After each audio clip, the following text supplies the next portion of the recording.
Hey y'all, good morning. It's Kate, Kate's Garden Chicken and Cat Rambles. It's a Wednesday morning and there's not going to be any longer videos today. We're supposed to be getting up in the 90s. It's not even 11 o'clock and we're already 80s and hot. And of course, now the trees are going to try to make a little bit lighter of me, but we just got this little bit of breeze that just came up, but pretty much there has been no breeze. And I've been out watering and feeding blueberries and checking on Cece and the garden, and so I thought I would just come over here. Gotta get that whiny thing out. I'm gonna have to put my leather thick gloves on and grab it and just pull it out. So I don't want to let it get any further and do any choking. So you can tell the roses, last week I had 2, 3, second, third, fourth blooms. And now it's just a riot of reds and pinks. So I came out to check the white rose. The winds have blown a little bit, white rose buds. And I just turned around and a little breeze hit just the right way, and it just smells so good over here in the front yard. If the breeze is coming a little bit from the west, so it's blowing the scent that way, but yeah, it smells great out here. And for my crazy untamed rose bushes, I didn't trim back this year. These are the knockout roses this year so far. And I usually get 2 blooms a year off of them. So it looks like my Yasmina daylily has got another friend here, or she's just getting really big, but that's the Stella d'Or. And you can see a little salvia back there by the the sage. The hydrangeas are doing their thing. So we've got another daylily there. There's the big white orientals. These are going to be the big yellow orientals. These are the Robert Swanson, I believe that's the name of orientals. And then those are a bunch of Asiatics. There's the crepe myrtle. I've already come in and taken out a bunch of some more salvia. I mowed down some of the old dead tulip, except for the prayed tulips. Damn grass. I've been trying to hate grass. Let all the tulip leaves die before I mow them over, because a lot of people don't know, and I'll remind you in case you don't, but there's where we have, you can see there's still leaves, green leaves from the daffodils that are gone. But those leaves, as long as they're alive, they continue to absorb nutrients and feed the bulbs underneath. That's how the bulbs get their nutrition. Yes, they get some from their roots, but they do get a lot through. Okay, those are tank tops I ordered. Anyway, that's where they get a lot of their nutrition, a lot of the nutrients they need from the sun and the air comes through those leaves as they're dying off. So anytime you have bulbs, let all the green die away before you cut them back or cut them down. I know a lot of people sorry, I dropped it on the ground. Once their lilies finish blooming, because, I'm sorry, they want to put something in over the top of it, and they'll go and cut all that green down, and then they're like, oh, my lilies didn't come back great. Even your daylilies. I know people who when the green's gone, to cut them back. I never cut mine back, and last summer, I got a second blooming of the Stella d'Or. I don't know why, but I did. So, yes, I have mowed the actual yard part of this little circle. So this circle is probably 20 feet across, and there used to be a tree here a long time ago. So now this is the memorial garden, the June's Memorial Garden. Right now it doesn't look as horrible as it does to me, the naked eye. Anything that's dying out, I'm allowing to die out, so I can maybe put some more wildflowers over them. This is a wildflower patch. You can see some of them are starting to come up. I haven't weeded through here, as I've said before. Some of the wildfire flowers were perennials, you know, a lot of them were annuals, but I wanted to make sure the perennials were up as best as I could tell before. So anyway, these have been thinned out underneath so they got good airflow. But here's another vine of that. Now that right there is Virginia creeper with some other crap. Sorry, I got the hiccups now. Yeah, hear it? So I'm going to, well, we're supposed to have rain the next couple days and really hot. And then we're supposed to really cool down for Friday and Saturday. So Friday and Saturday, I'm going to finish planting the garden. I'm going to get out here and pull out anything, like cut down that little tree wanting to grow. Pull the Virginia creeper and that nettly spiky vine out of there. And kind of straighten that up. I think this was my original yucca. And it was probably a good 10, 15 years old. The neighbor had it in their yard. They're cleaning it out. They gave it to me and I just stuck it in the ground. Well, that was the original one. This is the other one. And then it had this little baby in the middle. And then now this is the great-grandchild. So, yeah. Great-grandma's dying out. I'm gonna let her die out. I think she's old.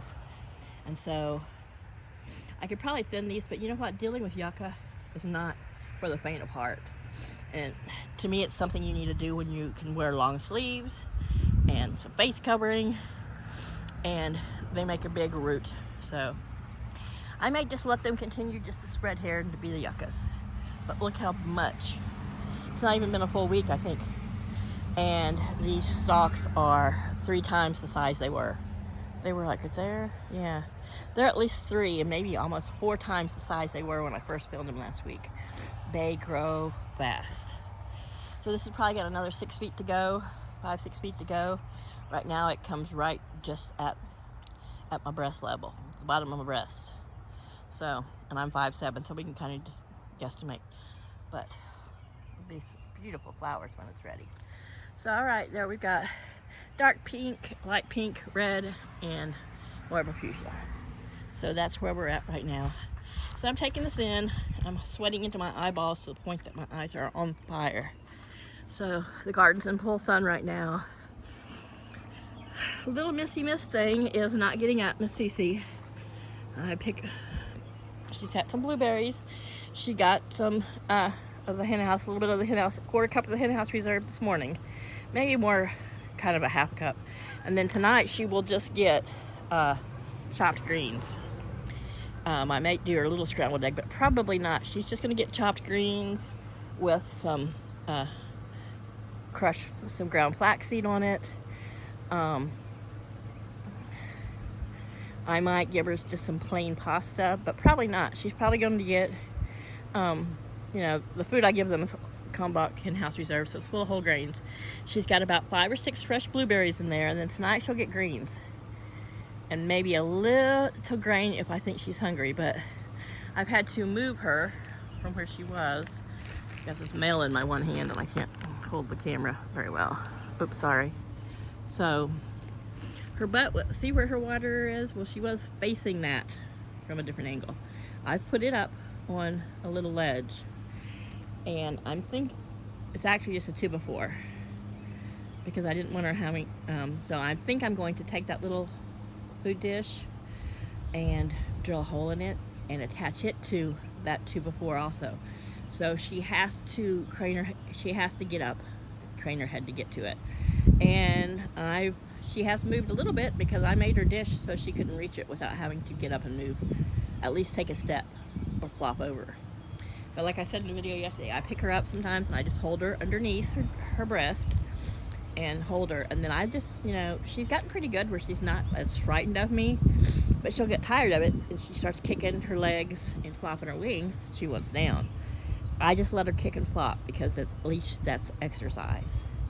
Anything I can get, you know, I'm thinking I might make a little sling with a towel or a scarf so that I can kind of put it under her and under her wings, and then I can just hold her just up enough that where she has to walk, you know, just kind of guide her along and make her walk across the yard. It's a lot more of a rehab for me in the heat, and if I have to, I'll bring her inside and we'll work on it. But she's just, you know, she hasn't even been here 2 weeks yet. She's not even really over the initial trauma. So she's got some blueberries, and I'm gonna add a little grit to her food dish, and I've been adding a little bit of chick grit since she's eating, you know, she's not on a starter grower, whatever they pump into them. And so I've given her this 2 weeks to be really pampered, but starting this weekend, she is going to have to get up to get to food, or she won't be able to eat. And I'll just try to work with her as best I can, but it's a lot. And that's why I called Paul dirty names when he brought home another bird. Yes, if I saw one on the side of the road, I'd probably stop and pick it up too. But, you know, he brings them home, he puts them in my charge, and then he doesn't, you know, he might glance at her on occasion or comment if he thinks he thinks I should be doing something different or whatever, but he doesn't help with them at all, you know, except for buying feed, helping buy feed. He, you know, so the last two he brought home, and they were so injured and so wounded, and you could hardly touch them without you knew it had to hurt them. And they only lasted about a week. One only lasted a few days. But they were a lot larger, and they were absolutely, their legs were useless, just like rubber bands hanging off their body. She did have some strength when she got here. We're going to get back to there. We're just going to have to work at it. But because today's so hot and the breeze has been sporadic, I've left her in her carrier, so in her crate, so she's got food, she's got her access to her water, food. I don't have to keep coming out here worrying about her being in the sun. Anyway, so I'm gonna leave her in there today, depending how the weather goes. We have a chance of a couple afternoon, like really like big thunderstorms. I don't think they would last if they even make it here across the bay. Stuff heads to the East Coast and it hits the Chesapeake Bay, and then it either goes up towards Baltimore or Philly, or it goes south to Virginia and Maryland. So anyway, everyone's good. Everyone's got fresh water. They've had a whole pint of blueberries. I set the blueberries down. I didn't mean to feed them all to them, but the lid popped open, and then Laddie Roo and Flower gorged themselves. So yeah, I'm gonna have to be dodging purple poos. So I still got that stretched out. There's still some spider egg-like things on there. I don't think they're viable, but I don't want to touch them. I was hoping the birds would eat them. But Chaos seems to be enjoying the shade cloth right now, and so I put him some cool water. And he and the chickens often, well, I made a little film yesterday, like to hang under there like it's a fort. What are y'all doing? What are you two doing? All right, so it's time for me to go take this mail in and have some lunch or brunch, or just something cold to drink. Some iced tea sounds really good right now. Y'all have a great Wednesday.